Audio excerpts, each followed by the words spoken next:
Kozhikode medical college ICU പീഡന കേസിൽ ആരോപണ വിധേയരെ ആരോഗ്യവകുപ്പ് സംരക്ഷിക്കുന്നുവെന്ന അതിജീവിതയുടെ പരാതി.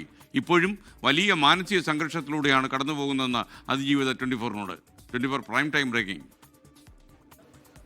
കേരളത്തിന്റെ ആരോഗ്യ മേഖല നമ്പർ 1 എന്ന് അവകാശപ്പെടുമ്പോഴാണ് സംസ്ഥാനത്തുണ്ടാകുന്ന തുടരെ ചികിത്സാ പിഴവുകൾ വാർത്തയിൽ ഇടം പിടിക്കുന്നത്. കോഴിക്കോട്ട് മെഡിക്കൽ കോളേജിൽ നടന്ന ICU പീഡന കേസ് നമ്മൾക്ക് അങ്ങനെയൊന്നും മറക്കാൻ കഴിയില്ല. അതിജീവിതയുടെ ഇപ്പോഴത്തെ അവസ്ഥയാണ് നമ്മൾ നോക്കുന്നത്.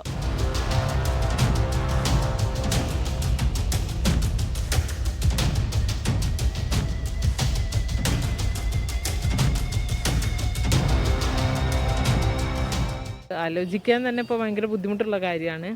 ഞാൻ ഇതുവരെ മെഡിക്കൽ കോളേജിനെ ആശ്രയിച്ച് കഴിയുന്ന ഒരാളായിരുന്നു. അപ്പം അത്തരമൊരു സംഭവം അവിടെ നിന്ന് ഉണ്ടായപ്പോൾ ഇപ്പോഴും അതിൻ്റെ ആഘാതം മനസ്സിൽ നിന്ന് പോകുന്നില്ല. 2023 മാർച്ച് 18 കോഴിക്കോട് മെഡിക്കൽ കോളേജ് ആശുപത്രിയിലെ ICUവിൽ വെച്ച് അറ്റൻഡർ വടകര സ്വദേശി AM ശശീന്ദ്രൻ പീഡിപ്പിച്ചു എന്നായിരുന്നു അതിജീവിതയുടെ പരാതി. സ്റ്റാഫ് നഴ്സ് തിരക്കിലായ സമയത്താണ് പീഡനത്തിനിരയാക്കിയതെന്ന് അതിജീവിത മൊഴി നൽകിയിരുന്നു. അന്വേഷണത്തിനും അതിജീവിതയുടെ 14 ദിവസത്തെ സമരത്തിനുമൊടുവിൽ ഈ വർഷം ഓഗസ്റ്റിൽ ശശീന്ദ്രനെ പിരിച്ചുവിട്ട് മെഡിക്കൽ കോളേജ് പ്രിൻസിപ്പൽ ഉത്തരവിറക്കി. 14 ദിവസം ഇവിടെ വെയിലും മഴയും കൊണ്ട് ഞാൻ കമ്മീഷൻ ഓഫീസിന് മുന്നിൽ സമരം ചെയ്തതിന് ശേഷമാണ് എനിക്ക് റിപ്പോർട്ട് കിട്ടിയിട്ടത്. എനിക്ക് കിട്ടേണ്ട റിപ്പോർട്ടാണ്, അത് അവർ പിടിച്ചു വെച്ചു. അപ്പോൾ അതിൻ്റെ ഒരു ഏതൊരാൾക്കും ചിന്തിക്കാവുന്നതേ ഉള്ളൂ, ആരോഗ്യമന്ത്രി ആരുടെ കൂടെയാണെന്നുള്ളത്. കൂടെ ഉണ്ടാകുമെന്ന് ഉറപ്പ് നൽകിയ ആരോഗ്യമന്ത്രിയും ജനപ്രതിനിധികളും ആരെയൊക്കെയോ സംരക്ഷിക്കാൻ ശ്രമിച്ചു. ഓർക്കുമ്പോൾ ഭയം. കോഴിക്കോട് മെഡിക്കൽ കോളേജ് എന്ന വാർത്തകൾ കേൾക്കുമ്പോൾ തന്നെ സങ്കടം അണപൊട്ടും. ഒരിക്കലും അത് മനസ്സിൽ നിന്ന് പോവില്ല.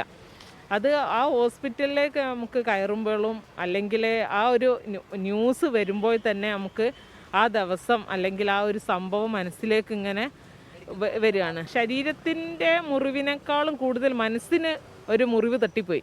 സംഭവിച്ച ഗുരുതരമായ അനാസ്ഥയുടെ ഇരയായി താൻ ജീവിതം തള്ളി നീക്കുമ്പോൾ വീണ്ടും പിഴവുകൾ ഉണ്ടാകുന്നതിൽ അങ്ങേയറ്റം രോഷം. ഇനി ഒരാൾക്കത് സംഭവിക്കരുത് എന്നുള്ളതാണ്. ഇപ്പം ഇതിൻ്റെ ഇടയ്ക്ക് 2-3 തവണ കേട്ടു മെഡിക്കൽ കോളേജിൽ തന്നെ ചികിത്സക്കായി വന്ന ഒരു വ്യക്തിയെ കോഴിക്കോട് മെഡിക്കൽ കോളേജ് കാഷ്വാലിറ്റിയിൽ നിന്ന് ഒരു പീഡിപ്പിക്കാൻ ശ്രമം. അപ്പോൾ അതൊക്കെ കേൾക്കുമ്പോൾ അപ്പോൾ അവിടെ അത്ര സുരക്ഷ പിന്നെയും ഇല്ല. സുരക്ഷ വീഴ്ച തന്നെയാണ്. നമുക്ക് ചിന്തിക്കാവുന്നേ ഉള്ളൂ എന്ത് സുരക്ഷ അവർ പിന്നെയും കൊടുത്തിട്ടുള്ളത്. അടുത്തിടെ കേരളം ഞെട്ടിയ പാലക്കാട് 9 വയസ്സുകാരുടെ കൈമുറിച്ച് മാറ്റിയ സംഭവത്തിലടക്കം പ്രതിഷേധം രേഖപ്പെടുത്തുകയാണ് അതിജീവിത. തൻ്റെ അവസ്ഥ മറ്റാർക്കും വരരുതെന്നും ഇവർ പറയുന്നു. ഇനിയെങ്കിലും കാര്യക്ഷമമായ ഇടപെടലിലൂടെ പ്രശ്നങ്ങൾ പരിഹരിക്കണമെന്നും ആവശ്യപ്പെടുകയാണ് അതിജീവിത 24നോട്. കോഴിക്കോട് നിന്നും YS അഭിനന്ദ്, 24. ലോകത്തെവിടെയായാലും ഏത് സമയത്തും 24 വാർത്തകളും ഓഗ്മെന്റഡ് റിയാലിറ്റി പാക്കേജുകളും എക്സ്പ്ലെയിനറുകളും വിശദമായി കാണാൻ ഞങ്ങളുടെ YouTube ചാനൽ നിങ്ങൾക്ക് സബ്സ്ക്രൈബ് ചെയ്യാം.